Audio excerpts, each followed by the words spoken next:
بسم اللہ الرحمن الرحیم۔ السلام علیکم۔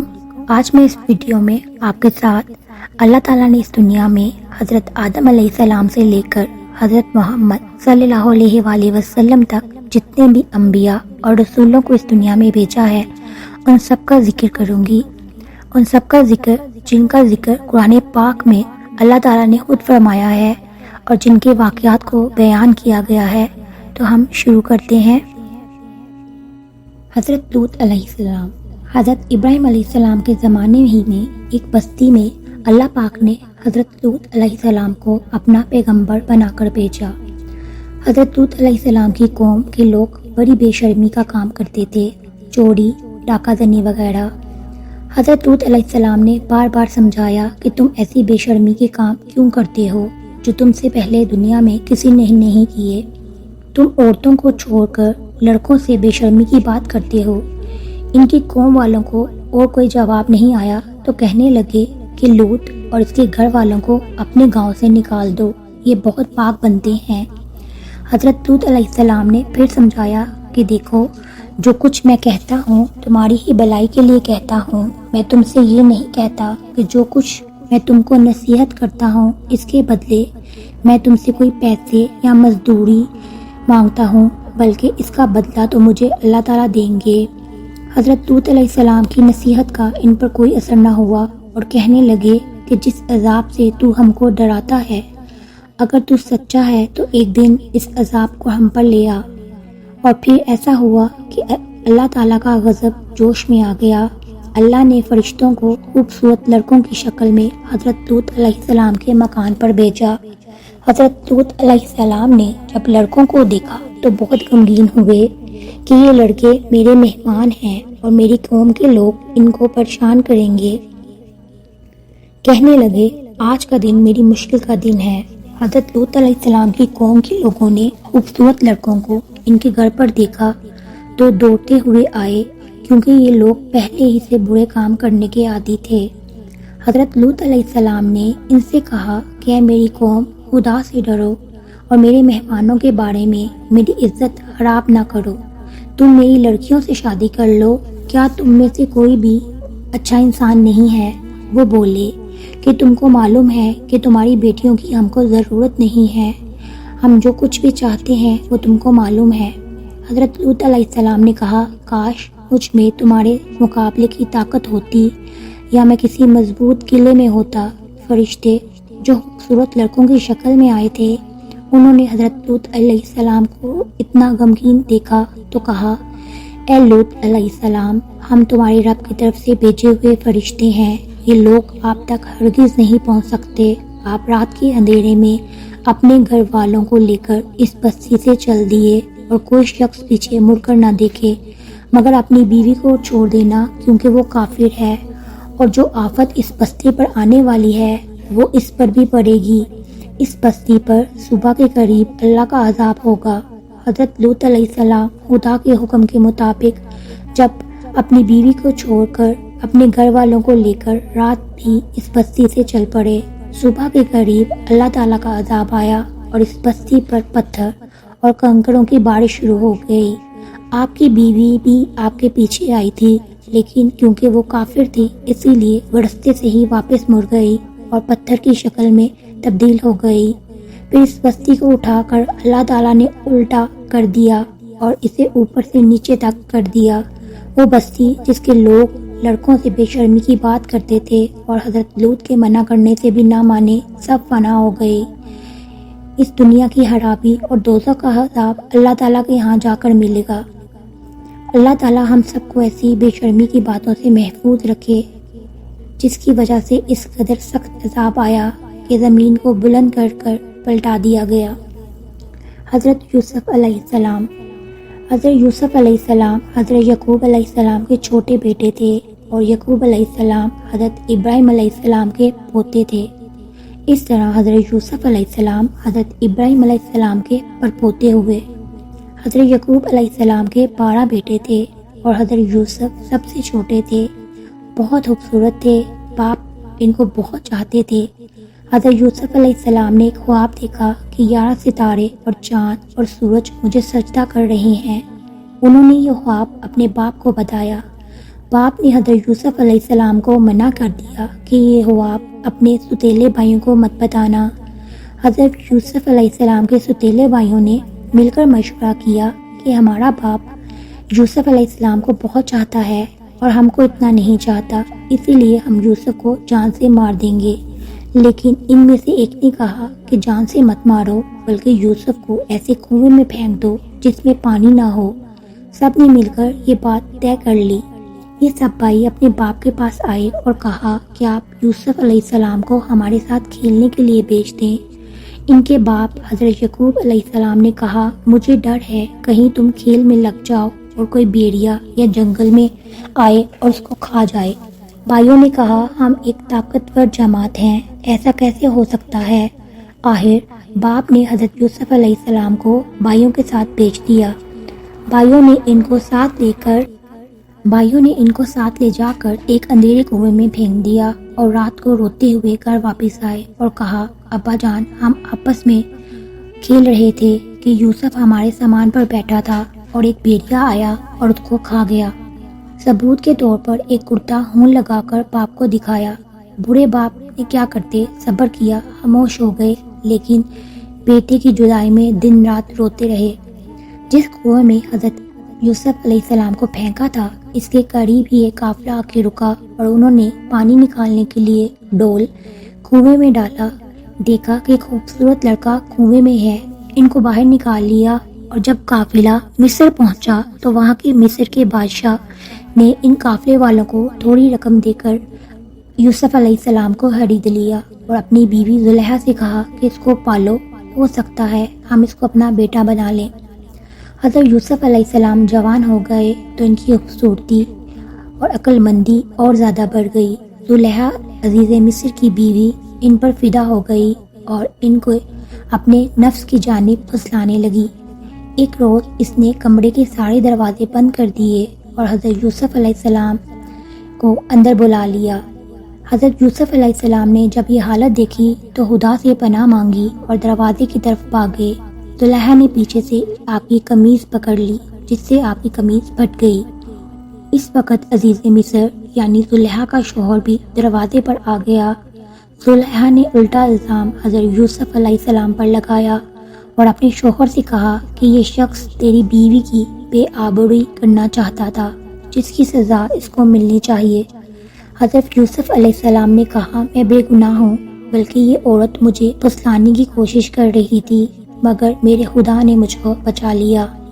آخر یہ معاملہ قاضی کے پاس پیش ہوا۔ قاضی نے حضرت یوسف سے صفائی کے لیے گواہ طلب کیے۔ حضرت یوسف علیہ السلام نے عزیز مصر کے خاندان کے ایک معصوم اور ننھے بچے کی طرف اشارہ کیا کہ یہ اس وقت موجود تھا، یہ سچی گواہی دے گا۔ ننھے بچے نے کہا کہ اگر قمیض آگے سے پھٹی ہوئی تو یوسف مجرم ہے، اور اگر قمیض پیچھے سے پھٹی ہوئی ہے تو یوسف سچے ہیں اور زلیخا جھوٹی ہے۔ جب حضرت یوسف کا کرتا دیکھا گیا تو وہ پیچھے سے پھٹا تھا۔ عزیز مصر نے حضرت یوسف سے کہا کہ اس بات کو جانے دو، اور زلیخا سے کہا کہ وہ معافی مانگ لے، کیونکہ حقیقت میں وہی قصوروار تھی۔ اس واقعے کی خبر ساری مصر میں پھیل گئی اور عورتیں آپس میں باتیں کرنے لگی کہ زلیخا اپنے غلام کو چاہتی ہے۔ جب زلیخا کو اس کا علم ہوا تو اسے اپنی بدنامی کا خیال آیا۔ اس نے ایک ترکیب سوچی کہ وہ یہ، اس نے مصر کی عورتوں کی دعوت کی اور سب کے ہاتھوں میں ایک ایک چھری اور ایک ایک پھل دے دیا، اور اسی وقت حضرت یوسف علیہ السلام کو وہاں لے آئی۔ عورتوں نے جب حضرت یوسف علیہ السلام کے حسن و جمال اور خوبصورتی کو دیکھا تو وہ سب اپنے ہوش میں نہ رہیں اور چھریوں سے پھلوں کے بجائے اپنے ہاتھ کاٹ لیے اور کہنے لگی کہ واقعی یہ کوئی انسان نہیں، فرشتہ ہے۔ زلیخا نے ان عورتوں سے کہا کہ یہ وہی شخص ہے جس کے لیے تم مجھے ملامت کرتی ہو، میں حقیقت میں اس کو چاہتی ہوں، اگر اس نے میری محبت کو ٹھکرا دیا تو میں اس کو قید کر لوں گی۔ حضرت یوسف علیہ السلام کو جب اس کا علم ہوا کہ تو انہوں نے اللہ تعالیٰ سے دعا کی کہ اے خدا مجھ کو بچا سکتا ہے تو بچا لے، اگر میں ان عورتوں کے فریب میں آ گیا تو میں جاہلوں میں سے ہو جاؤں گا، اس سے بہتر ہے کہ میں قید خانے میں ڈال دیا جاؤں۔ اللہ تعالیٰ نے حضرت یوسف علیہ السلام کی دعا قبول کی اور وہ جیل میں ڈال دیے گئے۔ حضرت یوسف علیہ السلام پہلے جیل میں 2 قیدی اور بھی تھے، ایک شاہی باورچی اور دوسرا بادشاہ کو شراب پلانے والا ساقی۔ ان کے خلاف الزام تھا کہ انہوں نے بادشاہ کو زہر دینے کی کوشش کی ہے۔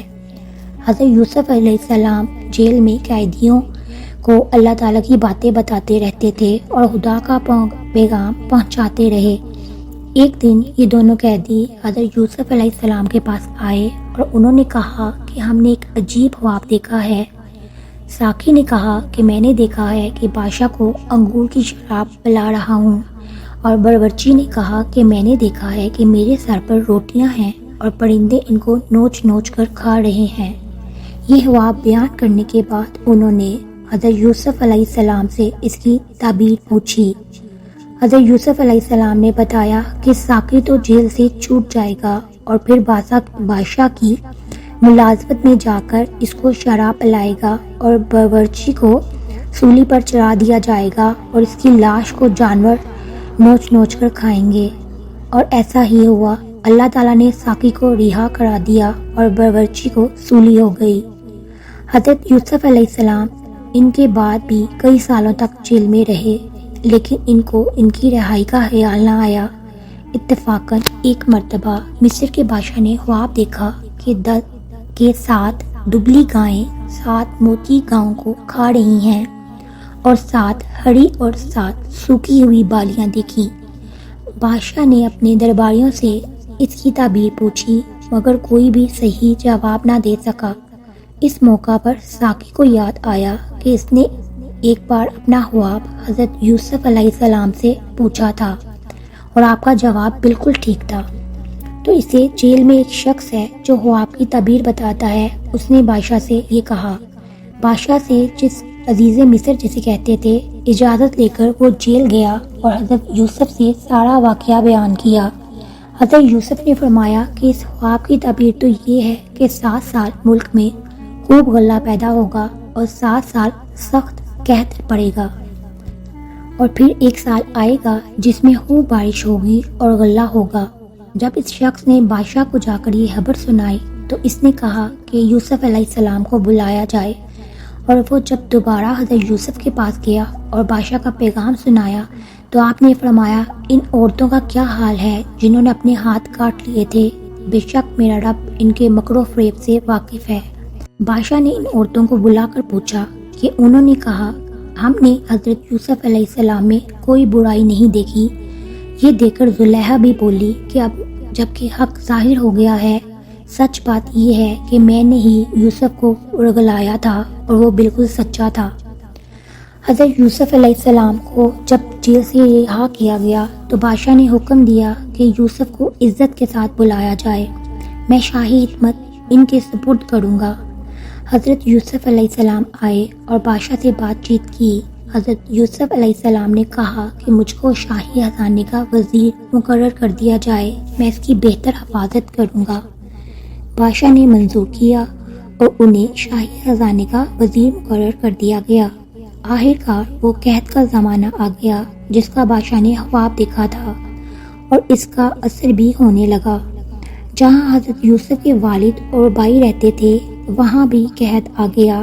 چنانچہ حضرت یعقوب علیہ السلام نے اپنے بیٹوں کو غلہ لینے کے لیے مصر میں حضرت یوسف علیہ السلام کے پاس بھیجا۔ جب حضرت یوسف علیہ السلام کے بھائی آئے اور حضرت یوسف علیہ السلام نے ان کو پہچان لیا تو بھائی حضرت یوسف کو نہ پہچان سکے۔ حضرت یوسف نے ان کو غلہ دیا اور کہا کہ اگلی دفعہ آؤ تو اپنے دوسرے بھائی کو بھی ساتھ لے آنا، ورنہ میں تم کو غلہ نہیں دوں گا، اور اپنے ملازمین سے کہہ دیا کہ جو قیمت انہوں نے غلے کی دی ہے وہ بھی چپکے سے ان کے سامان میں رکھ دو تاکہ وہ پھر مصر آئیں۔ اور جب یہ لوگ اپنے شہر کنعان پہنچے تو اپنے باپ حضرت یعقوب علیہ السلام سے کہا کہ ابا جان اب کے ہمارے ساتھ بھائی کو بھی بھیجو، ورنہ وہ ہم کو غلہ نہیں ملے گا، ہم اس کی خوب حفاظت کریں گے۔ جب انہوں نے اپنے اسباب کھولے اور اس میں ساری رقم دیکھ کر بہت خوش ہوئے، پھر باپ سے کہا، دیکھیے شاہ مصر نے ہماری رقم بھی واپس کر دی ہے، آپ ہمارے ساتھ بھائی کو ضرور کر دیجیے گا، ہم خوب حفاظت کریں گے اور ہم کو سامان بھی زیادہ ملے گا۔ یہ بھائی حضرت یوسف علیہ السلام کے سکے چھوٹے بھائی تھے۔ حضرت یعقوب علیہ السلام نے کہا جب تک تم اللہ کے عہد کو مجھ کو نہ دو کہ اس کی حفاظت کرو گے میں اور اس کو سب اپنے ساتھ رکھو گے، اس وقت تک میں اس کو تمہارے ساتھ نہیں بھیجوں گا۔ آخر کار سب بھائیوں نے عہد کیا۔ حضرت یعقوب علیہ السلام نے ان کو نصیحت کی کہ تم سب ایک دروازے سے داخل مت ہونا۔ آخر جب یہ سب بھائی علیحدہ علیحدہ دروازوں سے داخل ہوئے تو حضرت یوسف علیہ السلام نے اپنے سگے بھائی بنیامین کو بتایا کہ میں تمہارا سگا بھائی یوسف ہوں اور تم کو میں اپنے پاس رکھوں گا۔ آخر جب سب سامان تیار ہو گیا تو حضرت یوسف علیہ السلام نے اپنا ایک برتن اپنے سگے بھائی کے سامان میں چھپا دیا اور اعلان ہوا کہ شاہی کٹورا گم ہو گیا ہے، جس نے لیا ہے وہ دے دے، اس کو ایک اونٹ غلہ انعام دیا جائے گا۔ سب بھائیوں نے انکار کیا۔ بادشاہ کے آدمیوں نے کہا کہ جس کے سامان سے نکلے گا اس کو روک دیں گے اور اس کی یہی سزا ہے، ہمارے ملک کا قانون بھی یہی ہے۔ پھر تمام بھائیوں کی تلاشی لی گئی اور آخر میں بنیامین کے سامان میں سے وہ کٹورا نکل آیا۔ اس طرح حضرت یوسف علیہ السلام نے اپنے بھائی بنیامین کو اپنے پاس روک لیا۔ بھائیوں نے دیکھا تو کہنے لگے کہ اس کا بھائی بھی چور تھا۔ حضرت یوسف علیہ السلام نے سب کچھ سنا اور خاموش رہے۔ ان سب بھائیوں نے مل کر حضرت یوسف علیہ السلام سے درخواست کی کہ اس کا باپ بہت برا ہے، اس پر رحم کھا کر اسے چھوڑ دیجئے اور اس کی جگہ ہم میں سے کسی کو پکڑ لیجئے۔ حضرت یوسف علیہ السلام نے فرمایا اللہ کی پناہ، جو چور کو چھوڑ کر میں بے گناہ کو پکڑوں۔ جب یہ لوگ بالکل مایوس ہو گئے تو سب نے مل کر مشورہ کیا کہ اب کیا کرنا چاہیے۔ تو سب سے بڑے نے کہا تم نے اللہ کی قسم کھا کر اپنے باپ کو یقین دلایا تھا کہ اس کو ضرور واپس لے کے آؤ گے، پھر یوسف کے ساتھ ہم نے جو حرکتیں کی وہ بھی تم سے چھپی نہیں، اسی لیے میری تو ہمت نہیں کہ جا کر باپ کو منہ دکھاؤں یا خود حاضر ہونے کی اجازت دیں، یا اللہ کوئی صورت پیدا کر دے تو اور بات ہے، تم لوگ جاؤ اور جو کچھ بھی ہے ٹھیک ٹھاک اپنے باپ سے بیان کر دو۔ اگر وہ اپنی تسلی کرنا چاہیں تو اس گاؤں کے لوگوں سے پوچھ لیں جہاں ہم ٹھہرے تھے، کہ اس قافلے سے معلوم کریں جس کے ساتھ ہم آئے تھے۔ اس مشورے کے بعد یہ لوگ گھر پہنچے اور والد کو تمام قصہ سنایا۔ انہوں نے سنتے ہی فرمایا تمہارے دلوں میں یہ بغض تھا، بہرحال صبر اچھا ہے، امید ہے اللہ ہم سب کو ایک جگہ جمع کر دے گا، وہی خوب جانتا ہے کہ کیا ہو رہا ہے۔ اور ان سے دوسری طرف رخ کر لیا۔ حضرت یوسف علیہ السلام کے غم سے ان کی آنکھیں سفید ہو گئی تھیں۔ یوسف کے بھائیوں نے کہا ابا جان آپ تو یوسف کو یاد کرتے ہوئے گل جائیں گے اور جان دے دیں گے۔ انہوں نے فرمایا میں اپنی شکایت تو اللہ سے کرتا ہوں اور میں ایسی باتیں جانتا ہوں جن کی تم کو خبر نہیں ہے۔ جاؤ یوسف اور اس کے بھائی کو تلاش کرو، وہ مصر ہی میں کہیں نہ کہیں مل جائیں گے، اور اللہ کی رحمت سے نا امید نہیں ہونا۔ اب ایک بار پھر سب بھائی مل کر حضرت یوسف علیہ السلام کے گھر گئے اور ان کو اپنے والد کی بری حالت کا بیان کیا کہ ہم اپنے ساتھ بہت تھوڑا سامان لائے ہیں مگر چاہتے ہیں کہ آپ ہمیں پورا غلہ دیں۔ حضرت یوسف نے اپنے گھر کا یہ حال سنا تو بے تاب ہو گئے اور ان سے رہا نہ گیا۔ انہوں نے اپنے بھائیوں سے کہا تم جانتے ہو تم نے یوسف اور اس کے بھائی کے ساتھ کیا کیا ہے؟ بھائیوں نے نہایت تعجب اور حیرانی سے پوچھا کہ کہیں آپ تو یوسف نہیں؟ آپ نے فرمایا ہاں میں ہی یوسف ہوں اور یہ میرا بھائی بنیامین ہے۔ اللہ نے ہم پر بڑا احسان کیا، بے شک جو شخص نیک زندگی بسر کرتا ہے اور صبر سے کام لیتا ہے اللہ اس کا بدلہ ضرور دیتے ہیں۔ جب تمام بھائیوں کو یقین ہو گیا کہ جس کے دربار میں ہم کھڑے ہیں وہ ہمارا بھائی یوسف ہے تو سب نے مل کر اپنے گناہوں کا اقرار کیا۔ آپ نے فرمایا تم کو کوئی فکر نہ کرو، تم پر کوئی الزام نہیں، اللہ تعالیٰ تمام گناہوں کو معاف کرنے والا ہے اور وہی سب سے زیادہ رحم کرنے والا ہے۔ میرا کرتا لے جاؤ اور میرے باپ کے چہرے پر ڈال دو، ان کی بینائی لوٹ آئے گی، اور پھر سب کو لے کر یہاں آ جاؤ۔ ادھر قافلہ مصر سے روانہ ہوا اور ادھر حضرت یعقوب علیہ السلام اپنے گھر والوں کو یہ خوشخبری سنائی کہ مجھے یوسف کی خوشبو آ رہی ہے۔ انہوں نے سنا تو کہا تمہارے سر پر ایک ہی سوار ہے۔ آخر قافلہ آ گیا۔ حضرت یوسف علیہ السلام کا کرتا ان کے سامنے رکھ کر تمام حالات سنائے تو انہوں نے گھر والوں سے کہا، دیکھو میں نے تم سے نہ کہا تھا۔ آخر سب بیٹوں نے مل کر آپ سے گناہوں کی معافی مانگی اور مصر کی طرف چل پڑے۔ حضرت یوسف علیہ السلام سے ملاقات ہوئی تو انہوں نے ماں باپ کو اپنے پاس ٹھہرایا اور کہا، خدا چاہے تو مصر میں امن اور آرام سے رہیے۔ پھر ان کو اپنے ساتھ تخت پر بیٹھایا۔ سب کے سب بھائی شاہی اداب بجا لائے۔ آپ نے فرمایا، یہ میرے خواب کی تعبیر ہے، اللہ نے ان کو سچ کر دکھایا۔ اس کا مجھ پر بڑا احسان ہے جو مجھے قید سے چھڑایا، اور شیطان نے جو فساد میرے اور میرے بھائیوں کے درمیان ڈالا تھا آپ سب نے یہاں لے آیا۔ بے شک میرا رب خیر کی حکمت جانتا ہے۔ اے میرے پروردگار، تو نے حکومت دی، باتوں کا مطلب سمجھا دیا۔ اے زمین و آسمان کے پیدا کرنے والے خدا، تو ہی دنیا اور آخرت میں میرا کام بنانے والا ہے۔ مجھے مسلمان ماننا اور نیک بندوں میں شامل کرنا۔ غرض ایک عرصہ تک حضرت یوسف علیہ السلام اللہ کے بتائے ہوئے قانون کے مطابق مصر پر حکومت کرتے رہے، لوگوں کو اللہ تعالیٰ کی طرف بلاتے رہے، برائیوں سے روکتے رہے، ملک مصر کو اچھائیوں سے بھر دیا، اور بالآخر ایک دن اللہ تعالیٰ کے پاس چلے گئے، یعنی آپ کی وفات ہو گئی اور آپ کو مصر میں ہی دفن کر دیا گیا۔ حضرت یوسف علیہ السلام کے بھائیوں کی وجہ سے کتنی تکلیفیں اٹھائیں، اندھیرے کنویں میں رہے، غلام بنے، جیل میں رہے، لیکن جب سب اللہ کی آزمائشیں پوری ہو گئیں تو اللہ پاک نے ان کو مصر کا بادشاہ بنا دیا۔ انہوں نے بھائیوں سے کوئی بدلہ نہیں لیا، گناہوں کی معافی کی دعا کی اور خود بھی معاف کر دیا۔ قرآن پاک میں ایک دوسری جگہ ہے جس کا مطلب یہ ہے کہ اگر تمہارے ساتھ کوئی زیادتی کرتا ہے تو تم اس کے بدلے اس کے ساتھ نیکی اور بھلائی کرو تو وہ دشمن تمہارا حقیقی دوست بن جائے گا۔ اللہ ہم سب کو ایسی توفیق دے، آمین یا رب العالمین۔ ویڈیو اچھی لگی ہو لائک اور شیئر کیجیے گا، اور چینل پر نہیں ہے تو سبسکرائب کر لیجیے، اور اس طرح کی ویڈیوز دیکھنے کے لیے بیل آئیکن پر کلک کر لیجیے۔ اپنا بہت سا خیال رکھیے گا۔ اللہ تعالیٰ آپ سب کو اپنے حفظ و امان میں رکھے۔ میری طرف سے اللہ حافظ۔